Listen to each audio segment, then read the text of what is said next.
આકાશવાણી અમદાવાદ વડોદરા પ્રાદેશિક સમાચાર સંસ્કૃતિ ભુંડિયા વાંચે છે. સૌપ્રથમ મુખ્ય સમાચાર. વરસાદ અને પૂરને કારણે રાજ્યમાં થયેલા નુકસાનનું મૂલ્યાંકન કરવા માટે ગૃહ મંત્રાલયે રચેલી આંતર મંત્રાલયની કેન્દ્રીય ટીમ પૂર પ્રભાવિત જિલ્લાઓની મુલાકાત લેશે. નાગરિકોને અવરજવરમાં કોઈ મુશ્કેલી ન પડે તે માટે વરસાદના કારણે ક્ષતિગ્રસ્ત થયેલા માર્ગોનું યુદ્ધના ધોરણે મરામતનું કામ શરૂ. વરસાદને કારણે ખેડૂતોના ઊભા પાકને થયેલા નુકસાનનું વળતર ચૂકવવાની માંગણી સાથે બહુચરાજી, દસાડા અને હળવદના ધારાસભ્યોએ મુખ્યમંત્રીને પત્ર લખ્યો. ચેનલ થકી ગેમ્બલિંગ નેટવર્કમાં સંડોવાયેલા ભાગેડુ આરોપીને યુએઈથી ગુજરાત પોલીસ પકડીને પરત લાવી આરોપ સામે ઇન્ટરપોલ દ્વારા રેડ કોર્નર નોટિસ જાહેર કરવામાં આવી હતી.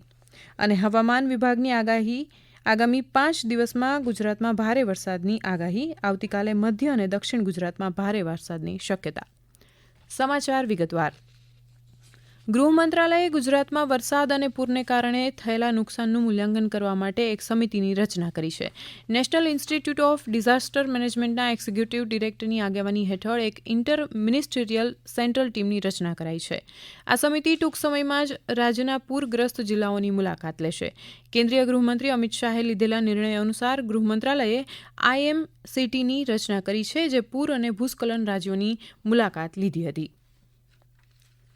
રાજ્યમાં ભારે વરસાદ બાદ માર્ગ મરામત, આરોગ્ય ચકાસણી, વીજ પુરવઠો પૂર્વવત કરવા સહિતની વિવિધ કામગીરી હાથ ધરવામાં આવી રહી છે. અમદાવાદ જિલ્લામાં વિરમગામ, ધોળકા અને ધંધુકા તાલુકાના કુલ 42 જેટલા રસ્તાઓને અસર થઈ હતી.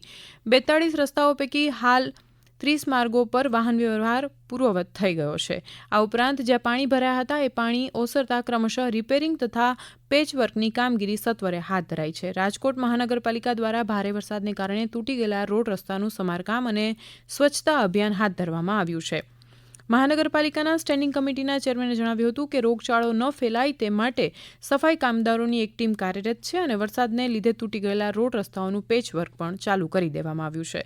બનાસકાંઠા જિલ્લામાં આરોગ્ય વિભાગ દ્વારા સ્વાઇન ફ્લૂ, ઝાડા ઉલટી અને મલેરિયાના કેસો ન વધે તે માટે સર્વેલન્સની કામગીરી હાથ ધરાઈ છે. આરોગ્ય વિભાગ દ્વારા દવાઓના વિતરણ સાથે આરોગ્ય સંબંધિત માર્ગદર્શન આપવામાં આવી રહ્યું છે.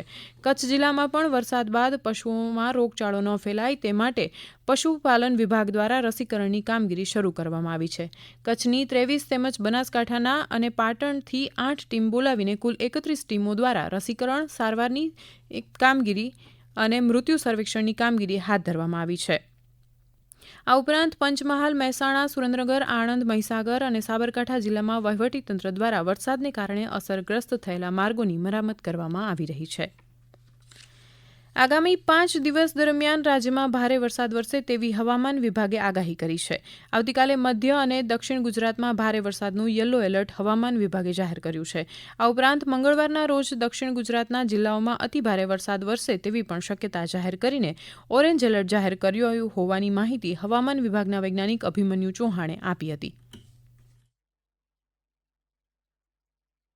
अगले 5 दिनों के लिए जो है गुजरात में हैवी से वेरी हैवी वार्निंग जारी की गई है. गुजरात के कुछ हिस्सों में जो है हमें बारिश देखने को मिल सकती है अगले आने वाले 5 दिनों में, जिसमें अगर हम बात करें डे 1 की, उसमें जो है साउथ गुजरात के कुछ डिस्ट्रिक्ट्स हैं जिसमें हैवी रेनफॉल की संभावना है, जिसमें मुख्य तौर पे सूरत हैवी और राजकोट, बोटाद तथा सुरेंद्रनगर में हैवी आइसोलेटेड की संभावना है. डे 4 में जो है तथा नॉर्थ गुजरात के कुछ हिस्से हैं जिसमें हैवी आइसोलेटेड रेनफॉल होने की संभावना है. 24 घंटों में बहुत कम बारिश दर्ज की गई है, जिसमें सबसे अधिक बारिश भावनगर में 7 mm, सौराष्ट्र कच्छ में और गुजरात में जो है साबरकांठा में 7 mm रेनफॉल दर्ज किया गया है. બીજી તરફ પોરબંદરના દરિયા કિનારે અગાઉ 3 નંબરનું સિગ્નલ લગાવવામાં આવ્યું હતું, તેના બદલે હવે 2 નંબરનું સિગ્નલ લગાવવામાં આવ્યું છે. તાજેતરમાં પડેલા ભારે વરસાદને કારણે ખેડૂતોના ઊભા પાકને વ્યાપક નુકસાન પહોંચ્યું છે. ખેડૂતોના ઊભા પાકને નુકસાન થતાં આર્થિક ફટકો પડ્યો છે. ત્યારે મહેસાણા અને સુરેન્દ્રનગર જિલ્લાના ધારાસભ્યોએ ખેડૂતોને થયેલા નુકસાનને વળતર આપીને ભરપાઈ કરવાની માંગણી કરી હતી. સુરેન્દ્રનગરના હળવદ, ધ્રાંગધ્રાના ધારાસભ્ય અને દસાડાના ધારાસભ્ય P.K. પરમારે ખેડૂતોને નુકસાનીનું વળતર ચૂકવવાની માંગ સાથે મુખ્યમંત્રીને પત્ર લખ્યો છે.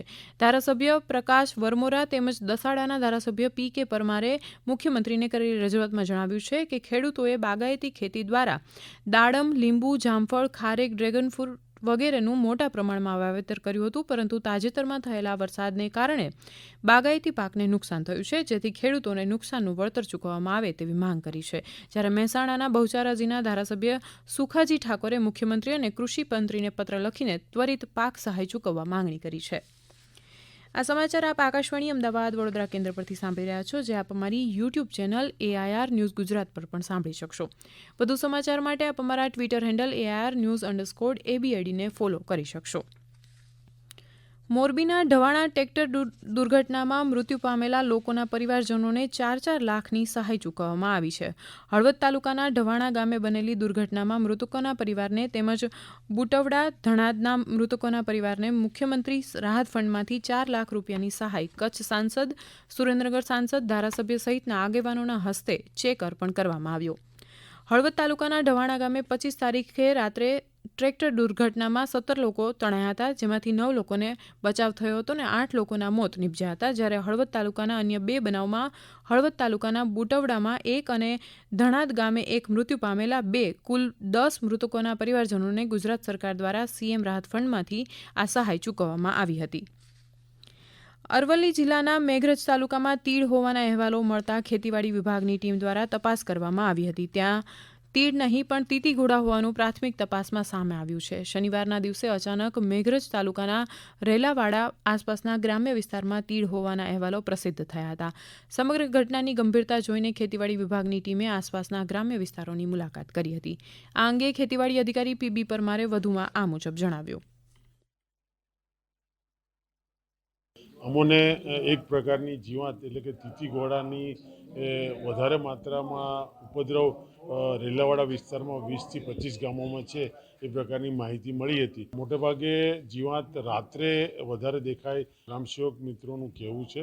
આ જીવાત મોટેભાગે ઘાસવર્ગ અને મકાઈની અંદર વધારે જોવા મળે છે. આમ તો દરેક પાકોની અંદર જઈ શકે, પરંતુ મકાઈને એ બધા પાકોમાં વધારે હોય છે.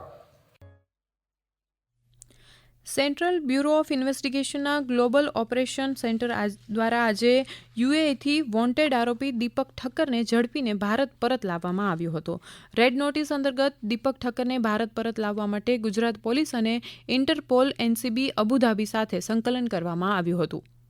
આરોપી 25 માર્ચ 2023ના રોજ માધવપુરા પોલીસ સ્ટેશન અમદાવાદ ગુજરાતમાં નોંધાયેલા ફોજદારી કેસમાં વોન્ટેડ છે, જે આંતરરાષ્ટ્રીય ગેરકાયદેસર ગુનાહિત જુગાર રેકેટનો કિંગપિન છે.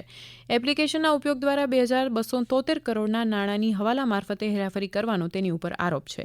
દીપક ઠક્કરને ગુજરાત દ્વારા ગુનાહિત વિશ્વાસઘાત, છેતરપિંડી, બનાવટી ગુનાહિત કાવતરું, પુરાવા ગાયબ કરવા અને ઇન્ફોર્મેશન ટેકનોલોજી એક્ટ અને જુગાર નિવારણ અધિનિયમને લગતા ગુનાઓ માટે વોન્ટેડ જાહેર કરવામાં આવ્યો હતો. રાજ્યમાં નારી ગૌરવ નીતિનું પુનઃ ઘડતર કરાયું છે, જે મહિલાઓના સશક્તિકરણ અને આર્થિક ઉત્થાન માટે મહત્વની પુરવાર થશે. નારી ગૌરવ નીતિ 2024માં મહિલાઓના સર્વાંગી વિકાસ, આધુનિક વિકાસ તેમજ તકનીકી વિકાસને અનુલક્ષી અગાઉની નીતિ પ્રમાણે 8 ક્ષેત્રોનો સમાવેશ કરેલ છે. અને હવે કેટલાક સમાચારો સંક્ષિપ્તમાં. સુરતના વેસુ વિસ્તારમાં આવેલ સંયમ વિહાર ખાતે આચાર્ય શ્રી મહાશ્રમણજીના નેજા હેઠળ પર્યુષણ પર્વની ઉજવણી. હજારોની સંખ્યામાં આચાર્યશ્રીના દર્શનાર્થે લોકો પધાર્યા. રાજ્ય સરકારના યાત્રાધામ વિકાસ બોર્ડ દ્વારા જૂનાગઢના ઇન્દ્રેશ્વર મહાદેવ મંદિરનો વિકાસ થયા પછી શિવ પરિવારની મૂર્તિની સ્થાપના કરવામાં આવી. સાધુ, સંતો, સેવકો અને શ્રદ્ધાળુઓ મોટી સંખ્યામાં ઉપસ્થિત રહ્યા.